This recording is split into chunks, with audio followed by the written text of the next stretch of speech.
Olá pessoal, tudo bem? Eu sou o Jeff. Hoje eu vou falar para vocês um pouco sobre IA, sobre a questão de contexto, de base de conhecimento e como extrair resultados, né, da IA com maior qualidade, com maior precisão, mesmo não sendo uma ferramenta determinística, né, algo que a gente possa prever o resultado, tornar mais assertiva, mais precisa, né? E eu vou falar um pouco sobre contexto, sobre como funciona a IA de forma superficial, de forma leve, de fácil compreensão. E o objetivo é chegarmos até o assunto de agentes de IA, né, que usam bases de conhecimento complexas, com grafos, mas que a gente possa entender o processo, o caminho até lá e criar soluções que realmente entreguem resultado de qualidade, e não simplesmente assumptions, né? eh, Contextos gerados ali aleatoriamente e realmente entregar algo com qualidade e precisão. Então, para começar, nós temos os providers, né, os provedores de LLM, e temos o Anthropic com o Cloud, temos a OpenAI com o ChatGPT e a Google com o Gemini, né? E cada um desses tem seus modelos, e esses modelos têm capacidades, né? Nós temos o GPT-5, temos o GPT-4o, temos o Gemini 2.5 Flash, Gemini 2.5 Pro, etc. E alguns são voltados para a parte de reasoning, né? Que é aquele modelo que é capaz de pensar sobre algo, né? Refletir sobre algo. Outros são simplesmente para gerar respostas, gerar texto. E nós temos, né, algumas aplicações mais específicas, como o Veo, o Sora para geração de vídeo, o Nano Banana para geração de imagem, né?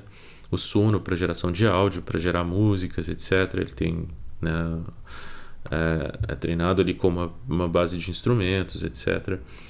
E o Whisper para fala, para transformação de fala para texto, né? Basicamente de conversas para texto, fala para texto. E a geração de texto, né, que é a aplicação mais comum aí de todos os modelos. E é interessante perceber que quando a gente diz que, quando a gente faz uma pergunta a IA, por exemplo, quanto é 2 mais 2, a IA ela não tem um banco de respostas, ela não tem, o modelo de IA não tem uma lista de frases, um banco de frases, nada do tipo. Simplesmente todo o conteúdo que é treinado é transformado em vetor e tudo é. As respostas são geradas com base em padrões, em estatística, basicamente. Então, quando nós perguntamos quanto é 2 mais 2, ela não vai a um banco de dados e procura uma resposta, uma frase que represente isso. Ela gera um primeiro token, e esse primeiro token será um padrão, né, das respostas quando uma pergunta desse tipo é feita, semanticamente. Então, números aleatórios aqui, né? São só suposições, exemplos, mas teríamos aí 20% das respostas começam com 2, então o primeiro token seria 2, 2% começam com A e 78% começam com o número 4, né? Isso são caracteres, né? Esses tokens eles podem ser caracteres, podem ser palavras, podem ser símbolos, etc. E o token seguinte também é feita uma reavaliação com base no primeiro token da resposta, e em 70% das vezes que começou com 2, a próxima resposta é mais. E aí a resposta final, depois de várias inferências, né, vários tokens gerados aí, seria 2 mais 2 é igual a 4. E o mesmo para mais, o símbolo mais, né? A representação matemática aí de 2 mais 2 é igual a 4. Ou o, o token seguinte seria a resposta é 4. A soma de 2 mais 2 é 4. Então são várias formas de saída, né? E são todas com base nesses padrões, né? Nessa geração recursiva de tokens aí, que no final termina numa sentença gerada aqui, né, com base nesses padrões. E nós temos, para gerar uma saída, né, com qualidade, nós precisamos de contexto. A IA precisa de contexto. E aqui nós temos um exemplo, né? Nós passamos o System Prompt AI, que é aquela definição do que ela é. E no caso nós dissemos, olha, você é um eletricista e deve responder a seguinte pergunta. E eu vou entrar com a primeira pergunta, o primeiro exemplo, que é: eu quero instalar um ar-condicionado, qual será o consumo na minha fatura de energia? Como ela não tem um contexto para dar essa resposta, ela buscou aqui uma ideia de quanto tempo, do tamanho, enfim, ela buscou alguns parâmetros, né, o consumo, ela chegou, não dá para saber, porque isso não é uma resposta que ela tem, não foi um cálculo que ela fez propriamente, mas foi uma representação, como nós vimos no exemplo anterior, de padrões. Então, ela chegou a esse resultado de 108 kWh, não é determinístico. Então, ela simplesmente, quando se falou em aumento, em consumo de energia, de ar-condicionado, ela chegou nessa resposta de 108 kWh, que daria aproximadamente R$ 166. Quando nós damos contexto à IA, isso muda um pouco de figura. Nós temos aqui: quero instalar um ar-condicionado de 12.000 BTUs que ficará ligado por 12 horas por dia em uma sala de 12 metros quadrados a 21 graus. Qual será o consumo na minha fatura? Então agora ela tem um contexto muito mais rico para gerar esse resultado. Ele vai ser muito mais preciso, né? Temos os 12.000 BTUs, 12 horas, 21 graus, 12 metros quadrados. Então a saída aqui, o output foi: o seu ar-condicionado de 12.000 BTUs ligado 12 horas por dia deve adicionar cerca de 430 kWh mês, custando aproximadamente R$ 646. Ou seja, uma resposta ainda não determinística, mas muito mais aproximada, muito mais realista, né? Precisa, coerente do que a primeira resposta, né? Então, a IA as respostas são estatísticas, né? É não determinístico, nós não sabemos com exatidão as suas respostas, né? Mas é possível ter, sim, muito mais precisão, muito mais coerência no resultado quando nós adicionamos mais contexto. E o mesmo vale para quando nós estamos gerando código, né? O famoso vibe coding. Quando nós dizemos simplesmente para a IA, olha, faça um código que faça isso, faça uma API que faça isso, o nosso resultado não vai ser preciso, às vezes não vai ser coerente, às vezes não vai ser nem o que a gente espera que seja. Por isso que é até arriscado e frustrante muitas vezes, porque nós geramos o conteúdo da IA por vibe coding e tal, esperamos que ela faça uma coisa, às vezes parece que faz porque ela gera logs, gera prints que fazem sentido, mas no fundo, por trás ali, se você analisar bem o código, não faz nada daquilo, porque a gente não deu contexto a ela o suficiente. Então, nas mãos de quem não entende muito de programação, ela não tem tanto valor como nas mãos de quem domina a programação. Por isso que é importante, por mais que exista vibe coding, IDEs, Cursor e ferramentas aí para gerar aplicativos, para gerar coisas e elas parecem funcionar, não significa que de fato elas funcionem.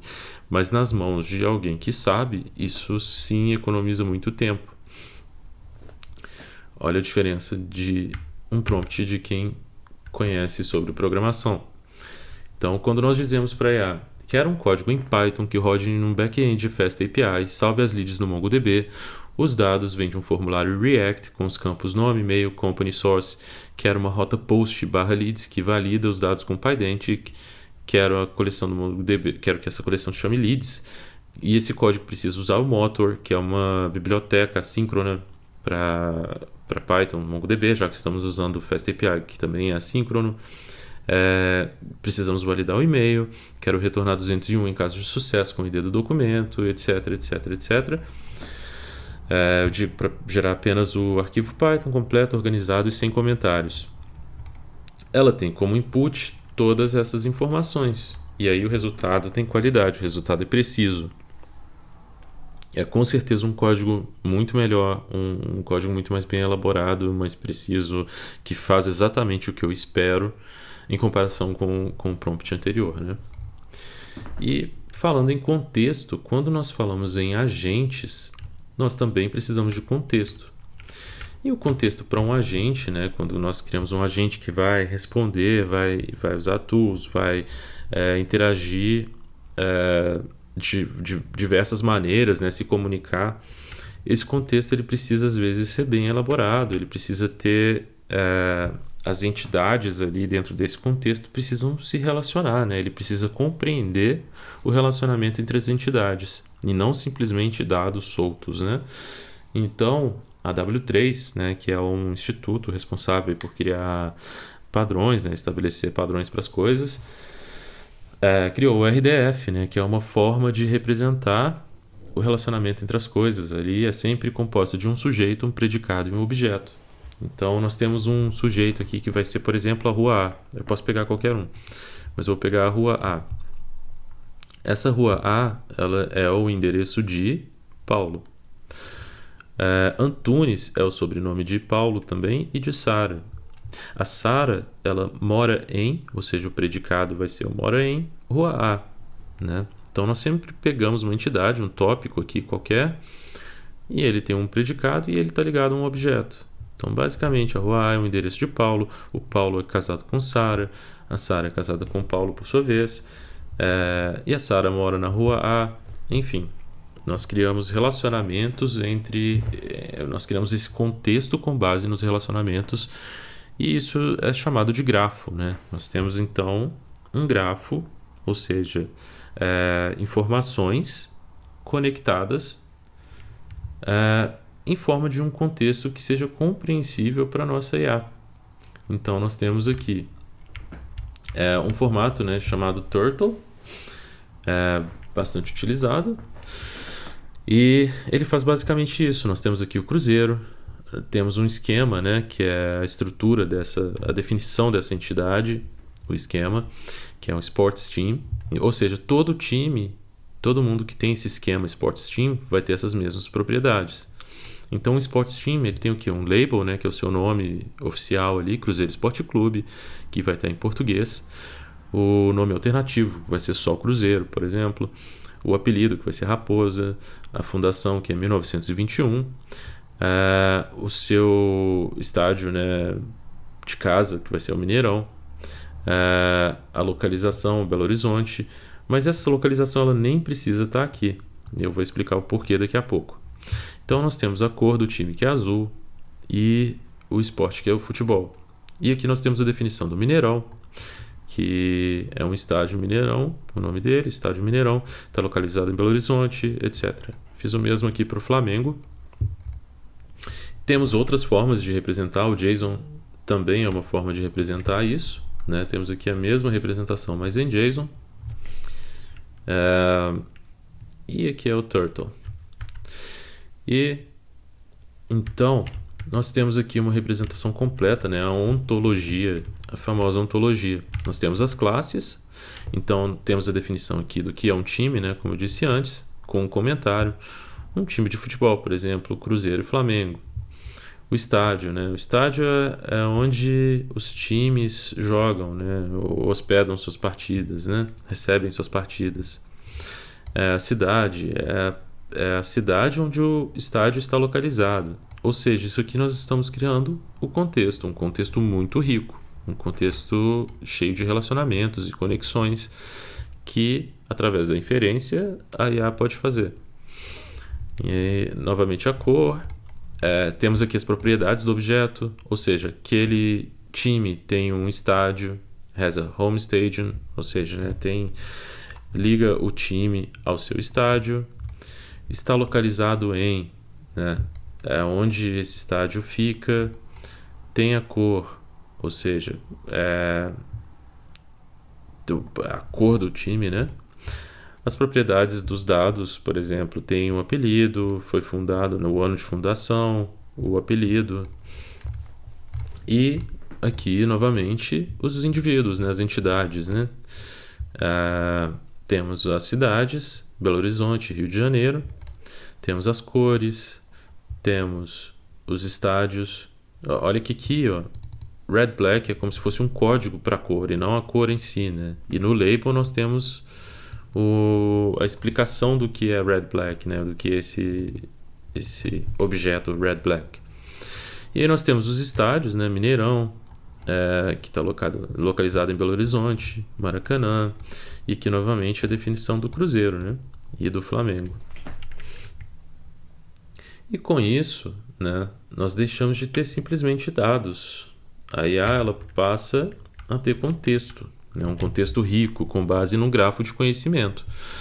Ela sabe agora que o Mineirão é um estádio, que o Cruzeiro tem um Mineirão como estádio, logo o Cruzeiro está localizado em Belo Horizonte, por isso que o Cruzeiro não precisa ter necessariamente a informação de que fica em Belo Horizonte, porque como ele está ligado ao Mineirão e Mineirão está em Belo Horizonte, por inferência indireta pela propriedade is located in, a IA consegue compreender que o Cruzeiro está em Belo Horizonte. O mesmo para o Flamengo, né? Ele joga no Maracanã, o Maracanã fica no Rio e cria essa ligação automática entre time e cidade. E que Raposa é o apelido do Cruzeiro, enquanto o Mengão é do Flamengo, o Cruzeiro tem a cor azul, enquanto o Flamengo tem vermelho e preto. Então, com os grafos de conhecimento, a IA consegue compreender, né, as relações, hierarquias, propriedades, e não simplesmente dados soltos, né, que nós temos geralmente no RAG comum ali, ou quando a gente tem simplesmente acesso a um banco de dados, faz as suas queries e tal. Ainda não existe essa ideia de grafo, né, de conexão entre esses dados e de contexto, né?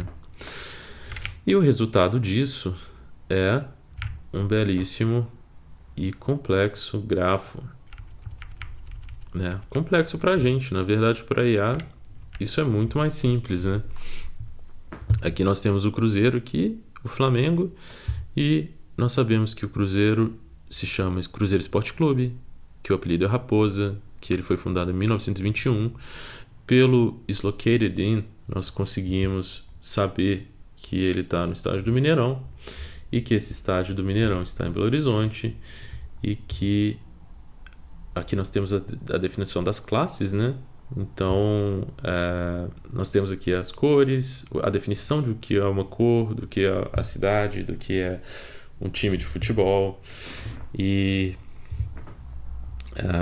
o mesmo para o Flamengo. Aqui nós temos que o Flamengo foi fundado em 1985, que as cores, que a cor do Flamengo é vermelho e preto, né? Que na verdade significa que ela é vermelha, ela tem a camisa tem vermelho e tem também preto, e que joga no estádio do Maracanã, que esse estádio está no Rio de Janeiro, e tudo mais. Aqui tem uma representação mais precisa aqui, separada só do Cruzeiro, que é simplesmente a representação visual do que a gente viu no último exemplo, né? Que é o Cruzeiro, que é um time de futebol, que se chama, na verdade, Cruzeiro Esporte Clube, que tem como o estádio o Mineirão, que está localizado em Belo Horizonte, que possui o apelido Raposa, que tem a cor azul, que foi fundado em 1921. Então, esse é um contexto rico dado a IA. Essa é a primeira parte dessa série e nós vamos caminhar rumo a desenvolver um agente que utiliza grafos de conhecimento para realizar suas funções, para fazer inferências, né? Para usar ferramentas, etc., com base no seu conhecimento, no seu grafo de conhecimento, né? Com um contexto rico. E vamos usar LangGraph e ArangoDB para isso. E é isso, essa primeira parte fica por aqui. Eu espero que tenham gostado e qualquer coisa deixem aí nos comentários ou mandem mensagem, fiquem à vontade. É isso, um abraço.